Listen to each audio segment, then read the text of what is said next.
மத்திய கிழக்கில் அமெரிக்கா மற்றும் இஸ்ரேலுக்கு எதிராக ஈரான் நடத்தி வரும் போர் இப்போது ஒரு பயங்கரமான திருப்பு முனையை எட்டியிருக்கிறது. எத்தனை நாட்களாக திரைக்கு பின்னால் இருந்த ரஷ்யா இப்போது நேரடியாகவே களத்தில் இறங்கிவிட்டதா என்று சந்தேகம் எழுந்துள்ளது. ஆம், அமெரிக்க படைகளை துல்லியமாக தாக்குவதற்கு ஈரானுக்கு ரஷ்யா தான் ரகசியமாக உதவி வருவதாக தி வாஷிங்டன் போஸ்ட் பத்திரிகை அதிர்ச்சிகரமான தகவலை வெளியிட்டுள்ளது.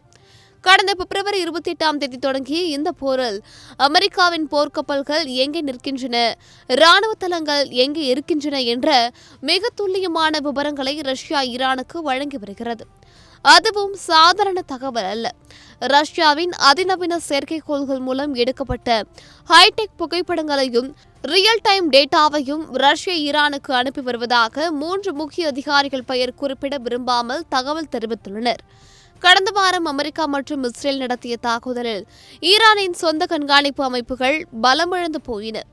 ஈரானால் எதிரியின் இலக்குகளை கணிக்க முடியாத சூழல் உருவானது.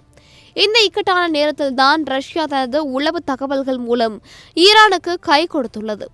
இதன் விளைவு எவ்வளவு ஆபத்தாக இருந்தது தெரியுமா? சமீபத்தில் குவைத்தில் உள்ள அமெரிக்க ராணுவ தளம் மீது ஈரான் நடத்திய ட்ரோன் தாக்குதல் 100% துல்லியமாக இலக்கை தாக்கியது. இதில் 6 அமெரிக்க ராணுவ வீரர்கள் பரிதாபமாக உயிரிழந்தனர்.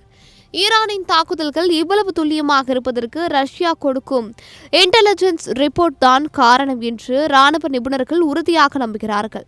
போர் ஆரம்பித்த போது வெறும் கண்டனங்களை மட்டும் தெரிவித்து ஒதுங்கியிருந்த ரஷ்யா இப்போது அமெரிக்காவை எதிர்க்கும் ஒரு பிஹைண்ட் தி சீன் பார்ட்னராக மாறிவிட்டது.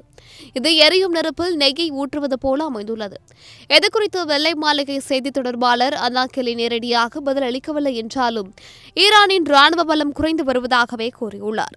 இதற்கிடையில் சீனாவின் நிலைப்பாடு என்ன? தற்போதைக்கு சீனா இந்த மோதலில் இருந்து விலகி இருப்பது போல தெரிந்தாலும் எதிர்காலத்தில் ஈரானுக்கு தேவையான பண உதவியோ அல்லது ஏவுகணை பாகங்களையோ சீனா வழங்கக்கூடும் என்று அமெரிக்கா சந்தேகிக்கிறது.